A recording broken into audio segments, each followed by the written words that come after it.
ஆண்டவரும் அருமரட்சகருமா இருக்கிற இயேசு கிறிஸ்துவின் ஆச்சரியமான நாமத்தில் தினமும் கர்த்தருடைய சத்தத்தை கேட்டுக்கொண்டிருக்கிற என்னுடைய பிள்ளைகளை வாழ்த்துகிறேன், ஆசீர்வதிக்கிறேன். நீங்கள் ஆசீர்வதிக்கப்பட்டவர்கள். இந்த நாளிலும் கூட நம்மை குறித்து நமக்கு தெரிந்திருக்க வேண்டும். நாம் எதற்கு ஆண்டவர் நம்மளை ரட்சித்திருக்கிறார், எதற்கு ஆண்டவர் நம்மளை அழைத்திருக்கிறார், நம்முடைய அழைப்பு என்ன என்பதை நாம் நமக்குள் அப்படிப்பட்டதான எண்ணத்தோடு நம்முடைய அழைப்பை புரிந்து கொண்டால் மாத்திரம்தான் அந்த அழைப்பிலேயே ஓட முடியும். அப்போஸ்தலனாக இருக்கிற பவுல் 1 கொரிந்தியர் 1ஆம் அதிகாரம் 2வது வசனத்தில் பரிசுத்தவான்களாகும்படி அழைக்கப்பட்டவர்களுமாய் இருக்கிற தேவனுடைய சபைக்கு அப்படின்னு சொல்லி என்ன செய்திருக்கிறார், கொரிந்து சபைக்கு எழுதுகிறார். கொரிந்து சபைக்குள்ள நிறைய பிரச்சனைகள் காணப்பட்டது, பிரிவினைகள் காணப்பட்டது, வாக்குவாதங்கள் காணப்பட்டது, வரம் இருந்தது. ஆனால் அந்த சபைக்குள்ள பிரிவினைகள் காணப்பட்டது, பாவம் பெருத்து போய் காணப்பட்டது. அஞ்ஞானிகளுக்குள்ள காணப்படாத விபச்சாரமெல்லாம் உங்களுக்குள் இருக்கிறது என்று சொல்லி என்ன செய்திருக்கிறார், அந்த கொரிந்து சபையை தான் எச்சரித்து பவுல் எழுதுகிறார். ஆனால் அந்த சபையை பார்த்து தான் உங்களுடைய அழைப்பு என்ன என்று சொன்னால் பரிசுத்தவான்களாகும்படி உங்களை ஆண்டவர் அழைத்திருக்கிறார் என்று சொல்லி அந்த அழைப்பின் முக்கியத்துவத்தை உணர்த்தி எழுதுகிறதை பார்க்க முடிகிறது.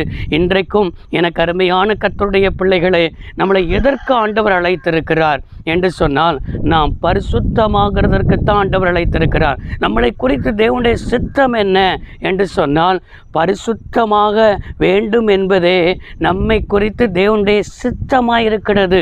இன்னைக்கு பரிசுத்தத்தை விட்டுட்டோம். இன்னைக்கு பரிசுத்தத்தை விட்டுட்டு எதெல்லாமோ நோக்கி என்ன செய்து கொண்டிருக்கிறது. இன்னைக்கு தேவனுடைய திருச்சபை ஓடிக்கொண்டிருக்கிறது. இன்னைக்கு சபையில் பரிசுத்தம் இல்லை, தனிப்பட்ட வாழ்க்கையில் பரிசுத்தம் இல்லை. இன்னைக்கு உலகம் சபைக்குள்ள வந்துட்டு மாய்மாலங்கள் சபைக்குள்ள வந்து விட்டது.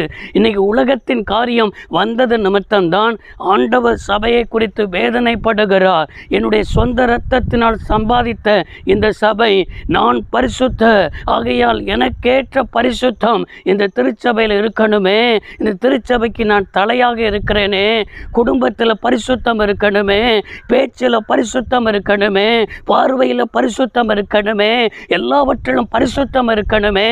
ஆனால் பரிசுத்தத்தை இழந்து போய் மனம் போன போக்கில் வாழ்ந்து கொண்டு பரிசுத்தம் இல்லாததையெல்லாம் பரிசுத்தம் என்று சொல்லி நினைத்து கொண்டு அவர்கள் நினைக்கிறது தான் சரி, நான் பேசுகிறது தான் சரி, நான் செய்கிறது தான் சரி என்று சொல்லி நீங்கள் வாழ்ந்து கொண்டிருக்கிறீர்கள். உங்களுடைய அழைப்பை மறந்து போனீர்கள்.